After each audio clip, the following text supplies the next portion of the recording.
Good evening, everybody. I'll remind you to switch on your phones at the end of the speech. Okay. So my name is Dave Bloom. I'm really excited to be here. I'm honored to be here this evening to introduce you to this evening's content, which will consist of a few short speeches and introduction to the exhibition, and then you're invited, of course, to come across to the gallery and to view the exhibition itself. So today's Yom HaShoah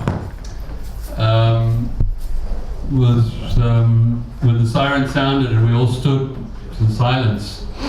We all had a powerful reminder of this very dark period in human history and certainly in Jewish history.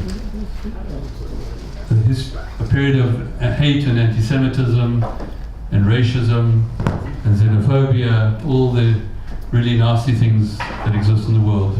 And unfortunately, we're seeing signs of that in other happening now, even as we speak. But as we witness the passing of the generation that actually witnessed the Holocaust, I think the real challenge for the next generation is how do we pass on this memory? How do we make sure that this memory is actually properly recorded and is passed on? And what is the next generation going to, how are they going to remember it, how are they going to know about it? And I think that's the real challenge. And I think what we have tonight is an example of a third generation person, what I call a third generation person, in the name of Dr. Schwab, who's here this evening, who has taken up the baton and is basically put a lot of work, a lot of effort, with his, I think your sister, to put this exhibition together. And Daniel will explain to you about the exhibition. I won't go into it now, but I think the message which I'm trying to kind of talk about, and I think to think about, is really how does the next generation deal with this memory, and how do we educate against hate and against anti-Semitism and against all these nasty things that somehow exist in the human sphere. And I think this is one little example of how this could be tackled, and I think Daniel is giving us an excellent example. I'm extremely grateful to him and to the South African Jewish Museum, who actually put the exhibition together in South Africa. They actually put all the graphics together. It was curated by Dr. Shirli Gilbert, who is an associate professor of history and Jewish and non-Jewish relations at the University of Southampton in UK. She is also the author of Music and the Holocaust and the book called From Things Lost, on which this exhibition is based. So she was behind the curation of the actual content you'll see in the exhibition.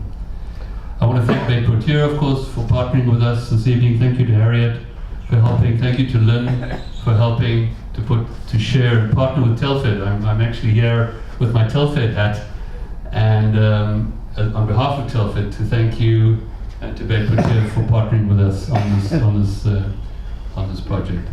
So with that, I'm actually going to hand over to our chairperson at Telfed, Dr. Schmuckler, who will say a few words on behalf of Telfed.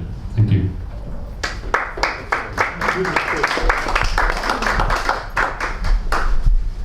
So good evening, and thank you to everyone for coming to this very special exhibition.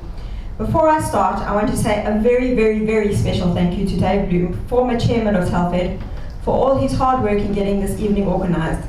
It's also a privilege for us at Telfed to be associated with such an exhibition, especially as we are commemorating Yom HaShoah today. Thank you to Dr. Schwab for being instrumental in putting this amazing exhibition together and for bringing it here tonight. It's also fitting for us to be hosting this exhibition here at Beit Portier, a place that is so deeply connected to South African roots. Thank you to Beit Portier for hosting us here tonight. This evening has many different personal connections for me too. I go back many years with the Schwab family from my days at King David Linksfield. I remember Mrs. Carol Schwab when she taught there, We would never dare to use her first name, of course. And I was in class with Laurie Schwab, one of Rudolf Schwab's granddaughters and Daniel's sister. The history of South African Jewry is very much connected with the Holocaust, and I'm sure we could all tell stories of how our families survived the atrocities of the Holocaust. I'm very blessed to be able to represent Telfed, South African Zionist Federation, Israel, here this evening. It is like closing a circle for me, my family, and many other Southern Africans who have had the merit to come and live in this wonderful country. Imagine how proud Rudolf Schwab would have been to know that his grandson and his family live in Israel. Telfed is very proud to be here as one of the most productive and active Aliyah and Klita support organizations in Israel. Our mission in Telfed is to support Southern African Olim and to encourage them to participate in and to contribute to Israeli society. Over the past 7 decades, Telfed has evolved and adapted to the various needs of the South African community in Israel. For those of you who may not know, Telfed offers many services and opportunities, from Klita, housing, scholarships, employment counseling, support for lone soldiers, social welfare services, providing meaningful volunteer opportunities, and much, much more. We are gathered here tonight to commemorate Yom HaShoah and how important this is. We commemorate because the late Shimon Peres said, "We have a duty to be the eyes and ears and bear witness for future generations." We commemorate because we must never let the lessons of the past be trivialized, denied, or worse, simply forgotten. It is so important for us to raise awareness of extreme anti-Semitism that still affects us today. We must not take for granted that we are lucky enough to have the State of Israel to protect us. I'm so particularly proud to be a descendant of Holocaust survivors on both sides of my family, living here in Israel, bringing up my children here, being the proud mother of soldiers who have served in the Army, the Navy, and now in the Air Force, serving our country. And I'm proud to be the chairman of such a wonderful organization like Telfed. As Elie Wiesel said, "For the dead and the living, we must bear witness." Jews have 2 memorial days, Yom HaZikaron, to remind us the cost of having Israel, and Yom HaShoah to remind us of the cost of not. Am Yisrael Chaim.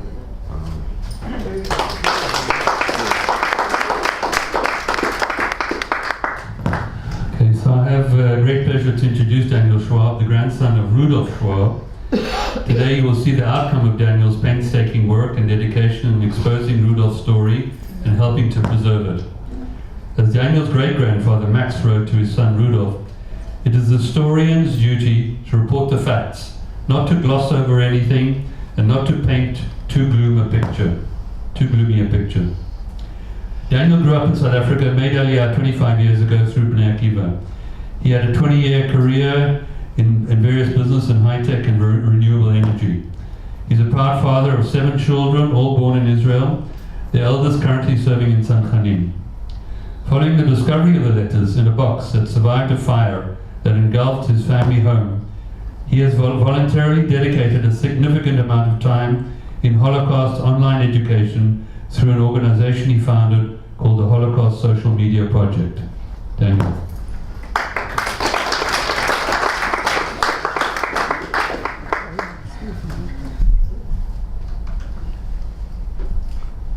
So thanks very much, Batya and Dave, for your wonderful words and your introduction. Good evening, everybody. It really is an honor and a great pleasure to be here with you.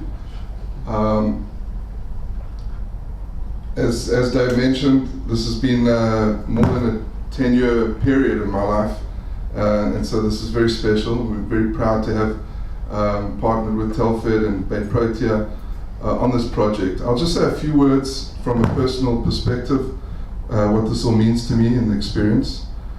And then, unfortunately, the keynote speaker hasn't arrived yet, so if he does arrive, great. If not, we'll see. I might have to say his speech, we'll see. Anyway, so we'll put it in 2 parts. So, here goes.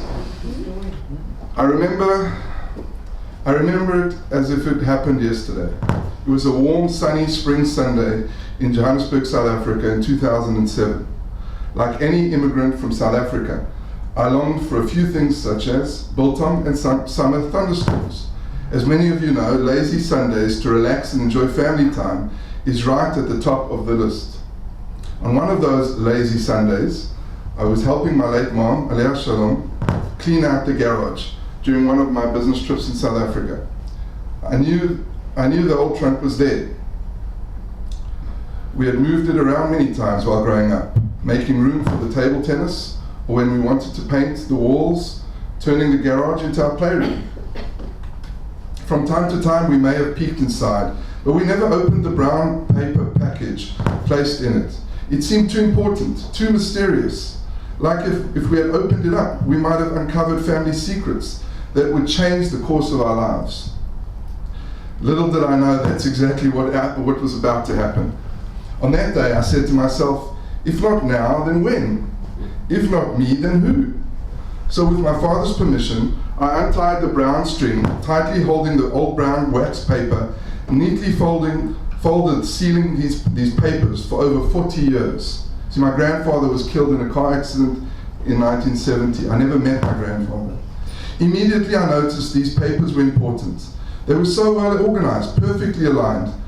The person who had wrapped them up treated them as if they were the manuscripts to one of the books of the Torah itself. After spreading the letters on my parents' dining room table, noticing they were written in German, I realized that it was not going to be a quick project. I noticed one or two letters in English and started to read. One was to a friend in England describing Ralph's first few impressions of South Africa, and another was a detailed description of what happened to his parents during the war to a family friend in Sweden. Then, while not knowing German, I was able to recognize the conventional letter format, so I could see to whom the letter was written, who was the author, and what was the date. I was able to discern the location of the letter, the dates, the names, of people and places. Suddenly, shivers came down my spine. Tears began to flow from my eyes. I remember it as if it was yesterday.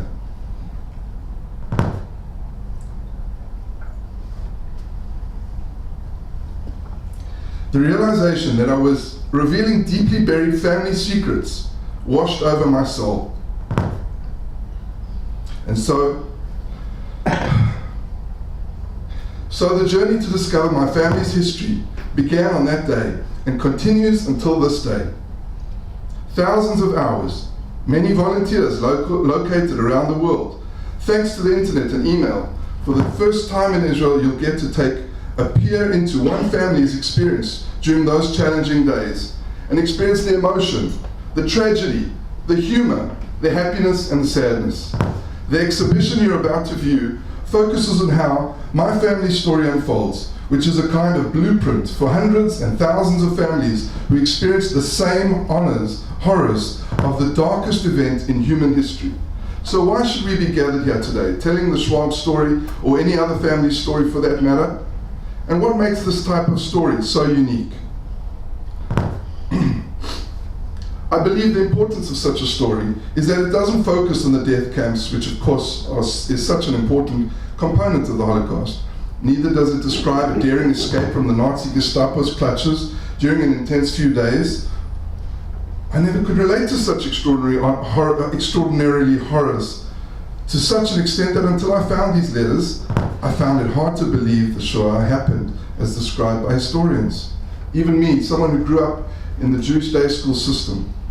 Rather, the unique aspect of this story is that it offers a complete and full description of one regular family, a representative of the masses of victims who had no unusual escape or Hollywood-worthy tale to tell, a family whose life was totally intertwined with German society and culture while remaining authentic, traditionally observant, practicing Jews. The details are so specific and numerous that it would be impossible for this story to be fabricated. The letters were not written in order to be published.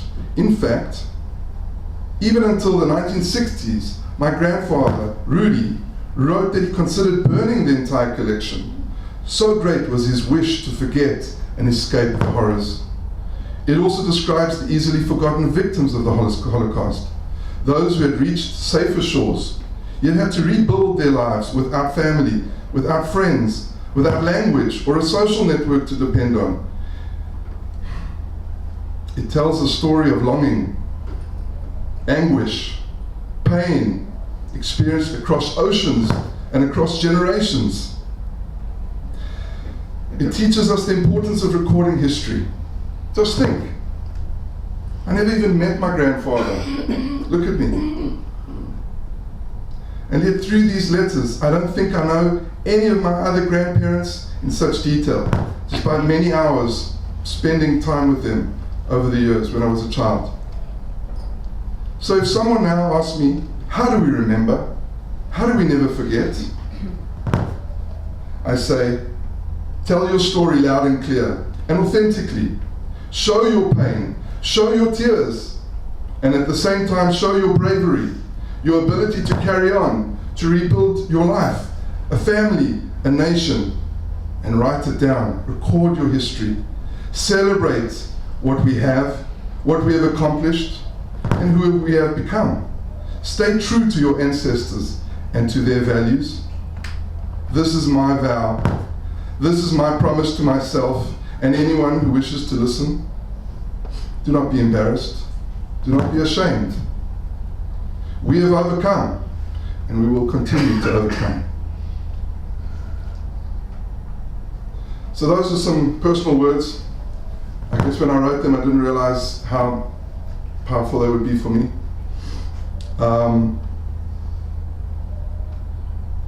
I think what's left to say is thank you to so many people. I definitely do not deserve the attention that I got a few minutes ago. First and foremost, the Kushlik and Kaplan Family Foundation, the late Mendel Kaplan's family, who, bottom line, they believed in this project from day one. I remember Oren and his mother invited me for dinner one night. I couldn't believe it. I was startled. Why would they be interested in such a project? So thank God there's a recording of this. So Oren and your family, really thank you so much for everything. Obviously to Dr. Shirli Gilbert, who also believed so much in this project. Tali Nates as well, is the director of the Holocaust Museum in Johannesburg. South African Jewish Museum, Gavin Morris, director. Obviously Telfed and Dave, all his tremendous work. There's many other people who over the years have helped me and helped us get this together. Please God, this is the beginning. It's a traveling exhibition, and one of the reasons why it's so important, and hopefully this will initiate a movement, just like Dave said, is how do we get other people to tell their story? That is at least my hope and vision for this, so we can continue telling this story in many schools and other places in Israel and around the world. It's already been shown in Cape Town, in Joburg, Durban, Sydney, Australia, Hanau, Germany. We're talking to people in Canada and England and the US as well. B'nai B'rit have been a tremendous support in Australia, and we hope that we can build relationships globally. But as I say, it's not just about the Schwab family. This is a model hopefully for others. And with that, this, please God, will be seen as the beginning of something tremendous. And hopefully we will play our small role in combating anti-Semitism and hatred and all the other terrible ills that we need to deal with. So that's what I had prepared. We can all.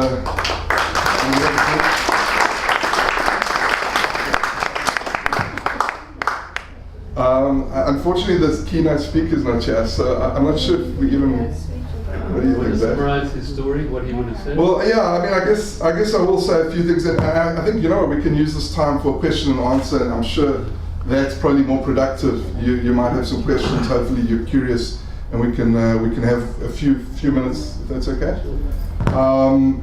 But Dr. Grive is a tremendous historian, and he's a very busy, person. So I'm sure there's a good reason why he wasn't able to attend.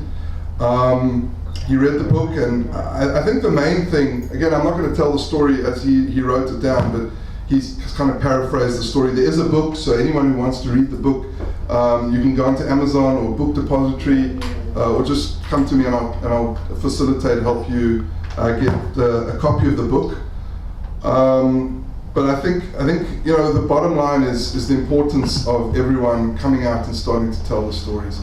We don't realize how many stories are buried in other people's garages and attics and other places. I mean, we're living amongst survivors, and in some way all of us are survivors. We've all got a story to tell, and I think that was his message. Is here's a way that we can use some documents which are in quite unique thing. Fortunately, we were able to save them. But look, even a few letters, 1 or 2 letters, can spark a conversation with your children. I've got children from 20 to the age 6, and obviously, we're very careful not to overburden them with the story. But it does trigger from time to time, when they are comfortable about it, to talk about it and ask questions. And as someone who grew up without a history, I honestly thought I was born in South Africa and my whole family started in South Africa. And I had absolutely no idea the connection I had with my history. And so, for some people that's fine, okay. But I think a lot of people, it's an enriching experience when you get to connect with your history. And fortunately we're around people who have so much to tell, so many stories, so many experiences. And I want to encourage especially this crowd to tell your stories to your children, your grandchildren, and open up. My grandfather didn't say a word to my father. He went to a Roman Catholic boarding school from the age of 9. Okay? He knew nothing. This is all brand new to him. He's 77 and he's now discovering who his father was, who his family was. So if you have buried stories, tell them. It's important, it helps. It's not easy, but it's important. I think that's more than enough for now, and thank you. Please enjoy the exhibition. So that's the documentary. Yeah, we're going to show a short film, but if there are any questions, maybe Daniel would like to take a couple of questions, if you have any. Sure. Anybody? Yes. Just a quick question. Yeah. Have you taken the exhibition to Gentile communities, and if so, what has the reaction been? So I've spoken to some groups, not the actual exhibition, but I've talked about the story. What's very interesting, at Hebrew University, we did a session last year, and there was half of the crowd were European German, and the other half of the crowd were Israeli. And it was unbelievable to see how the non-Jewish crowd they had fire in their eyes. They are so scared of the rise of anti-Semitism. And it's really something that actually non-Jews connect to very, very, very much. I've spoken to other groups, older groups, and you see it. People relate to their own stories. They have other stories. There are other persecuted people in the world. Let's not forget. The Jewish people are not the only ones who are being persecuted or have been through horrors. So we need to respect other people's tragedies, and believe you me, they exist all over the world. So yeah, this story definitely gives a platform for non-Jews to relate to. Yeah. Sorry, where were the letters written? Where did your grandfather write the letters? Okay, so just practically, so he started in 1934. He left Germany when he was about 21. And the letters, and he kept copies of his own letters as well. So he started writing to his parents and his younger brother. He was in Belgium initially. He wrote some in Belgium. Then he moved to Holland. Then he moved to England. And eventually in 1936 he arrived in South Africa. He started in Cape Town and he moved to Johannesburg. So there are 2,500 letters. So how did he collect them then? Because if they were written, and he must have gone through a lot, how did he take them with? Yeah, he kept them over the 40-year period. He received letters, right? So he kept them, and he was very studious. I get in this trunk or whatever. You know, I'm not sure exactly how, but yeah, he was a real yekker, you know. That's amazing. Yeah, he was a real yekker. He kept every copy. So wherever he went. Yeah, and these are very thin papers. I don't know if you remember those thin papers. So when we opened it up, I was so nervous they would disintegrate. So one of the first things I did was took them to Yad Vashem, who also, they were incredible. They've digitized all of them, catalogued them all. It's a huge operation. You have to understand that he kept copies of his letters that he wrote. Oh, so did you get so you them had from two ways. other He people copied as well? his letters. He copied his own, so he didn't have to I get them back. understand. Before he sent them, he had a copy. I never understand how people manage to save photographs and letters and things like it. It's in the blood. I mean, you'll see, if you read the book, you'll see it's in the family history. We've got a family tree going back 15 generations. And it was recorded, and a lot of the letters talk about how studious and how important my great-grandfather encouraged my grandfather to record that history. They had historian DNA, I guess. So they were very committed to documenting things and keeping things. Yeah. It's amazing. But there's a quick video as well. And Yeah, let's put that up.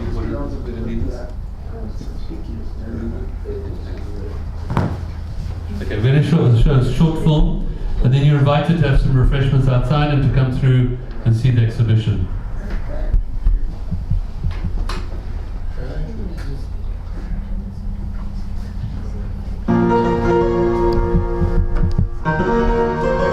Our lives live out, backlit by history. We retrieve our narratives from a larger landscape, in truth, from things lost. Die Stadt gleicht einem Flaggenmeer. Der Wettergott meinte es gut, eine fröhliche Nacht vom Himmel.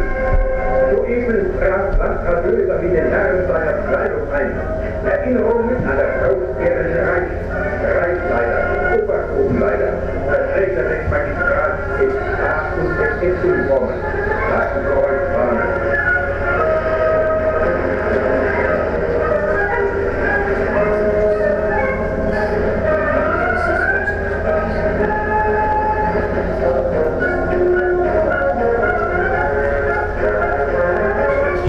In summer, the 30 Years' War is 300 years past.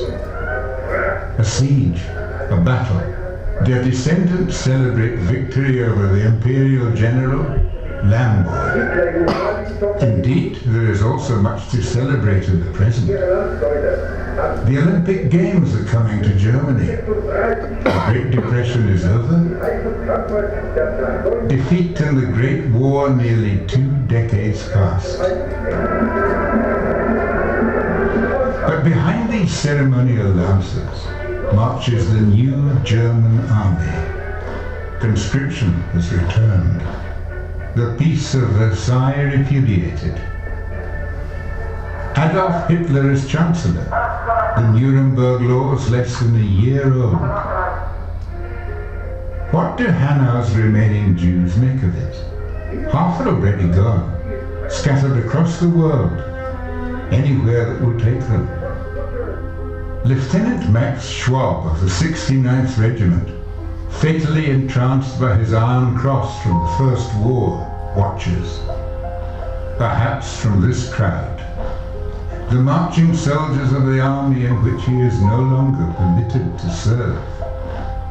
His son Rudolf, already in South Africa, seemingly advised to flee by his friend Karl Kupfer, who joins the Nazi party. Hanau basks in sunlight as the Schwab family begins a life of letters.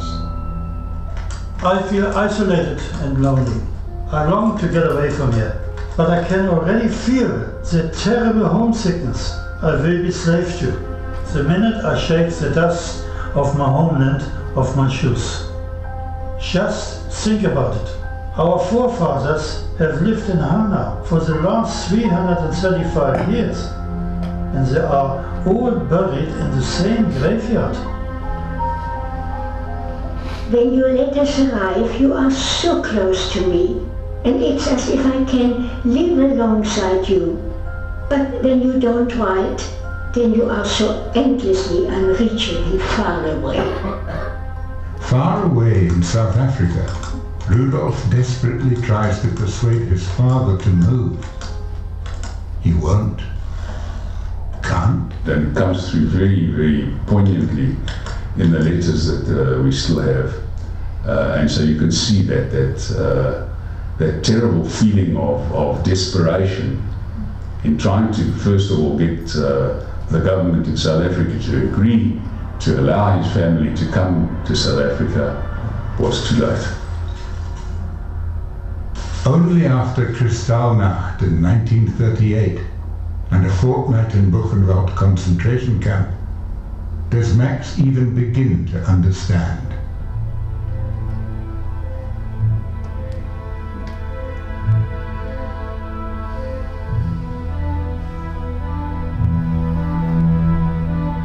Dear Sir, with further reference to your letter of the 29th of April 1939, I have to inform you that the applications by Mr. Max Schwab and family for permanent residence in the Union in terms of the Aliens Act 1937 have been reconsidered by the Immigrant Selection Board. The applicants have, however, again been rejected. The documents which accompanied your letter are returned herewith. I have the honor to be, Sir, your obedient servant, Secretary for the Interior. And so this, I guess, was probably, you can imagine, quite devastating to my grandfather when he... I'm sure, because it was also not the first time, as it says, he submitted documents before, and this is the final word, unless something really significant changes. Yeah, I get very emotional when I read something.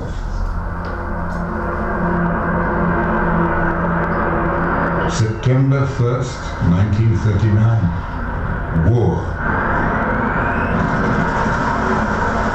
Lately I have been rereading your old letters. You preached to us and pushed us more than enough, but we just didn't understand.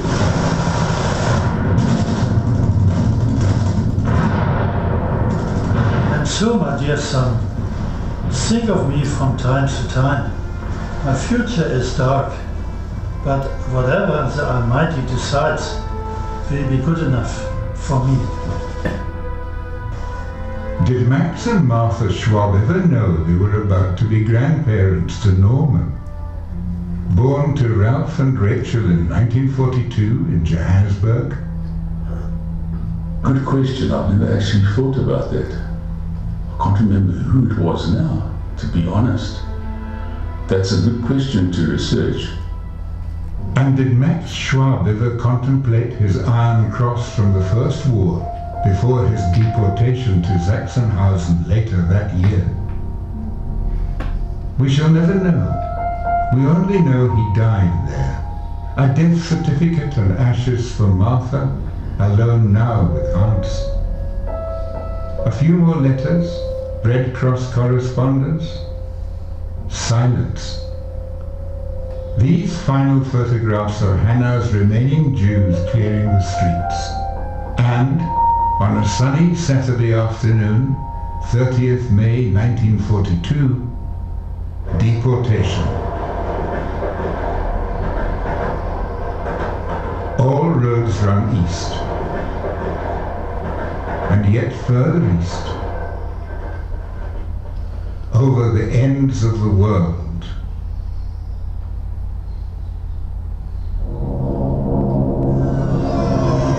Annihilation upon annihilation, the Jews of Europe burn. Germany burns.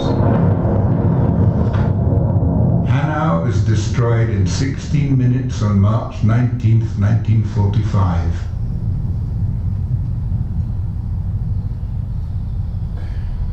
Max, Martha, Rudolf and Hans Schwab lived here. But none of Hanau's Jews witnessed this final air raid of the war, long gone to death camps, other countries and continents. The search for survivors begins. Wounded, crippled, mordant, Karl Kipfer emerges from the smoking ruins of Hanau.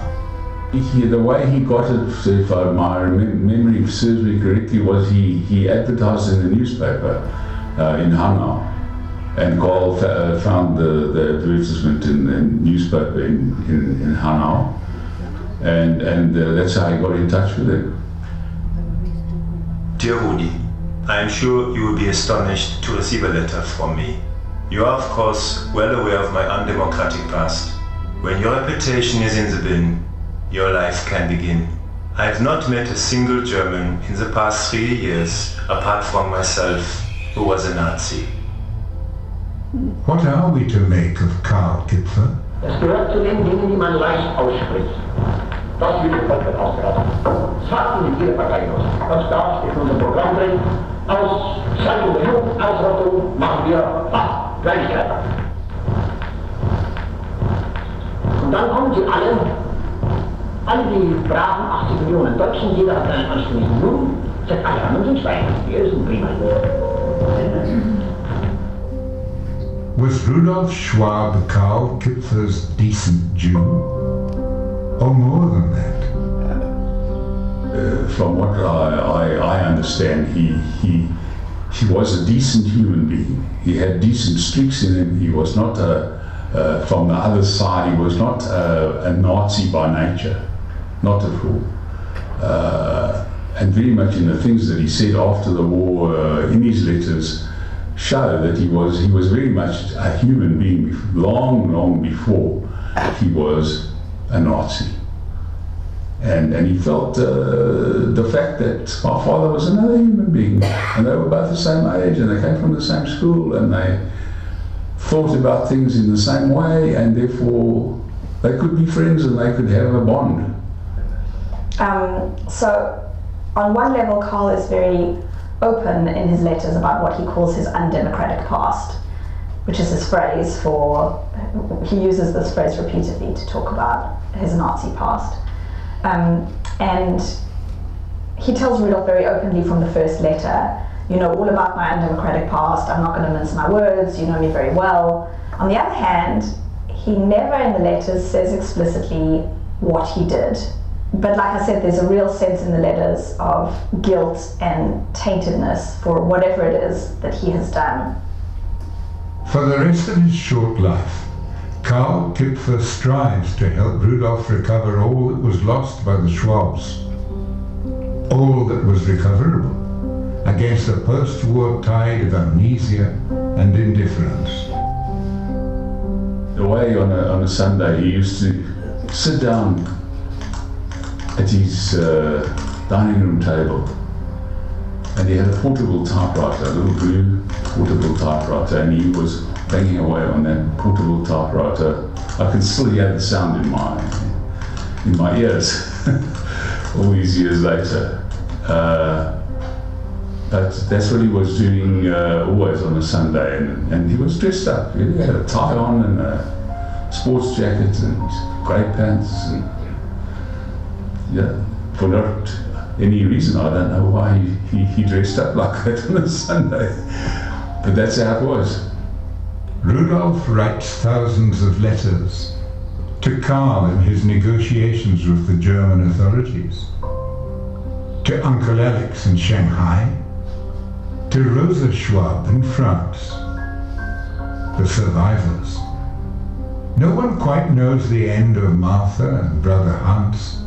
For Martha, Sobibor, Hans, Majdanek, perhaps. Even the indefatigable Karl cannot find out for sure. What's remarkable about Karl is that in his first letter to Rudolf, he offered to take on the legal claims for restitution and reparations, not just for Rudolf, but for all the members of his family who had survived.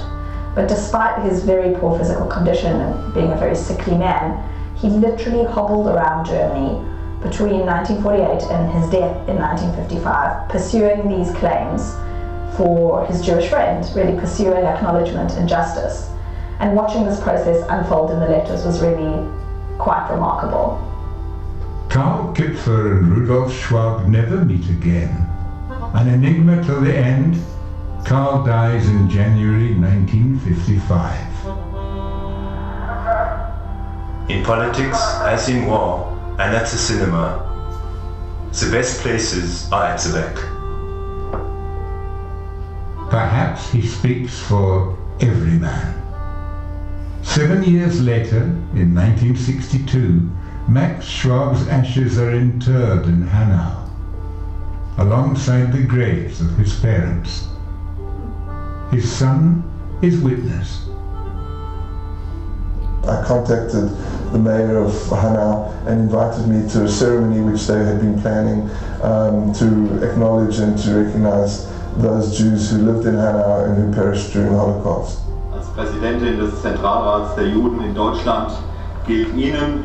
Wir freuen uns sehr, dass Sie heute da sind. Es ist für uns eine große Ehre.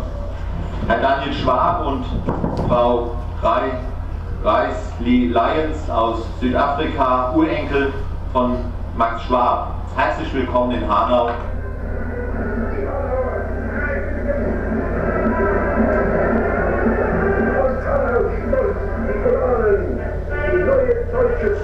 It's quite amazing to think that, you know, he has actual real footage of something you never expected to see anything live, you know, reflecting the life that our great-grandparents lived. The Jewish cemetery was completely intact, which was quite stark, knowing that statistic of such a huge proportion of the town being destroyed, and then seeing this Jewish cemetery completely intact with all our ancestors going back hundreds of years in their tombstones was something quite touching, and, you know, really, you know, you could feel the history, and you could feel we could feel that, you know, our roots were here, and, you know, and also understanding why they loved where they lived and why Max was so reluctant to leave.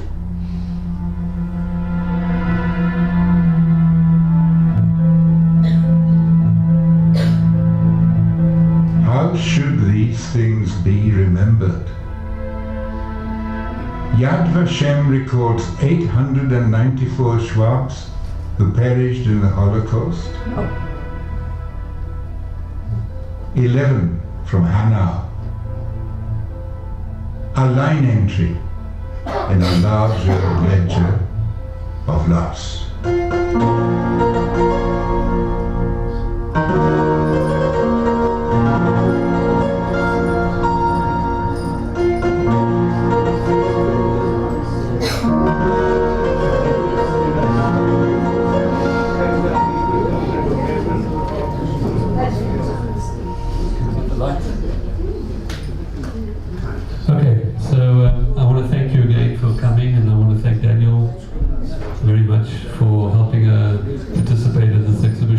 Please have something to drink and to eat, and come through and see the exhibition. It'll be open until the end of tomorrow. We'll be packing it up just before Shabbat tomorrow. So you'll have